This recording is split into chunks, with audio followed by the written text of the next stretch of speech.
Now, in July, the 2009 Super 6 was invented. It was in July 2009. It was to feature 6 of the best super middleweights in the world. The plan, which was always ambitious, was for the 6 to fight each other in a mini league, with the top 4 going through to the semi-finals and then a grand final. It was due to end in May of this year, actually.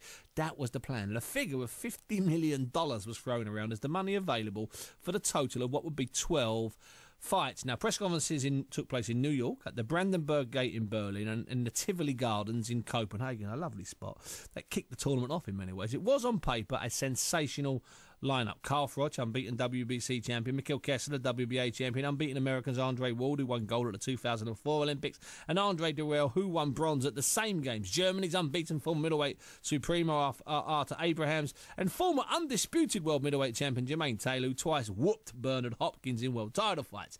The fights have been memorable. Some, let's not forget, have been classics. Now, a few weeks ago, Ward won through to the semi-final with a victory over Abraham. And next Saturday in Atlantic City, Carl Froch meets replacement and former light heavyweight world champion Glenn Johnson in the other semi-final. Carl is in America now, and I grabbed him earlier today, sorry about all these grabs, in his hotel room in New York, and I asked him when he is going to Atlantic City. Yeah, I'll be heading over to Atlantic City on the Wednesday, the week before the fight. And people have been sending me emails and texts in asking, will they get to see you? Is there going to be anything in Atlantic City they can see before the fight, obviously? Well, I'll be bowling around. It's not a massive place. Cool, that's good.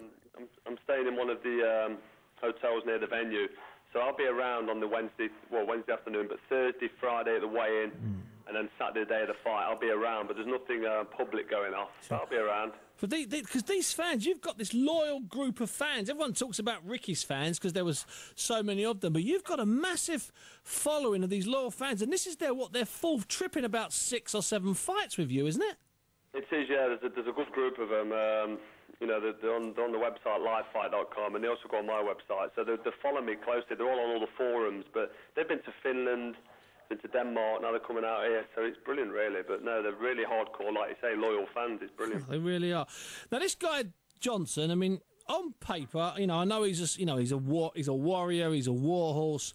You know, he's been there, he's been stitched up all around the world. But on paper, he's not as fresh or as dangerous as last year's 2 opponents. And does that pose a threat for you? The chance that you might just take your eye off the prize, Carl?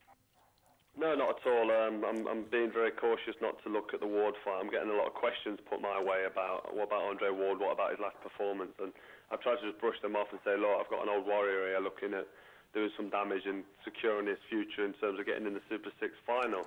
So he's looking at beating me and doing what he can to beat me, and I'm sure he's confident as well, because he's been in with the best of them, and he's lost narrow decisions against the likes of Chad Dawson and Tarver and people like that. I mean, he knocked out Roy Jones, so I'm taking him very, very seriously, although he's 42. I mean, look what happened with Pascal, who I don't think took Hopkins too seriously at the weekend, because he just didn't seem to be fit. And you see what happens, you can have a disaster. You can't underestimate, as you say, these guys that have lived well, like Johnson and like Hopkins, you can't underestimate them, can you? And I agree with you. I think that was Pascal's problem last week, and I'm pleased that you're telling me that's not going to be your problem next week. Now, Carl, any news on... let's look... I know you shouldn't look past this, but let's look past this. Any news on when the Super 6 final started? First conferences were in July 2009. Any news on when it might actually end and where it might end? Autumn, I've been told. Definitely, as they say in America, in the fall.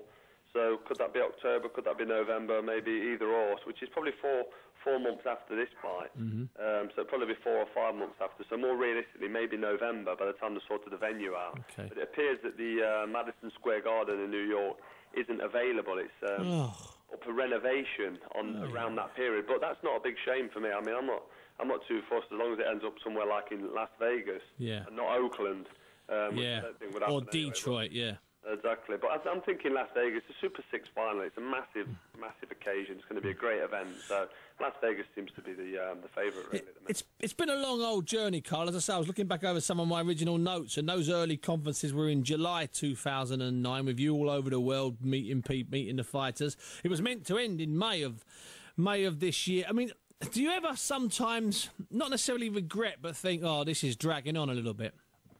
Yeah, a little bit. I mean, it's always 6 months between each fight, and I mean, partly my fault in the last one. My back went with Abraham, but even before the Kessler fight, after the Durrell fight, it dragged on, and fights get postponed and put off, and people get injured, and there's been quite a lot of people drop out. You've had Taylor, Kessler, and then Durrell drop out this tournament, so it's delayed it a bit. But the alternative, there wasn't much of an alternative anyway. There wasn't queuing up to fight me. Most of the top fighters entered the Super 6, so I thought if I don't go in, I'll be in Lucian Bute's position, but I suppose that might not be a bad position to be in. I mean, he signed up with Showtime, and he's sitting back now having steady little fights, waiting for the winner of the Super 6 to come forward and probably make a fortune. But that's in hindsight. I've had some great fights. The fans have had some great fights. Yeah, I've earned some money, and you know, I'm looking forward to getting into the final and just getting on with it. Everyone's talking about what a hard run of fights I've had, but I made an easy night of Andre Durrell, and I made an easy night work of Abraham, so I can't complain really.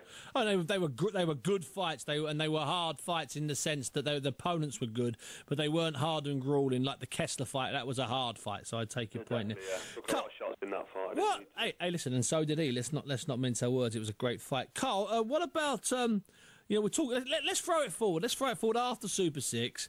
I know that you're working with Eddie Hearn over at Matchroom. You're talking about a fight next April or May back here. I mean, that has to be back here, doesn't it? I think so, definitely. Oh, yes. I deserve one back here, and we could put something really big on either in Nottingham or somewhere down in London. And I think wherever it is, if it's in England, it's going to be a full house. It's going to be a fantastic occasion.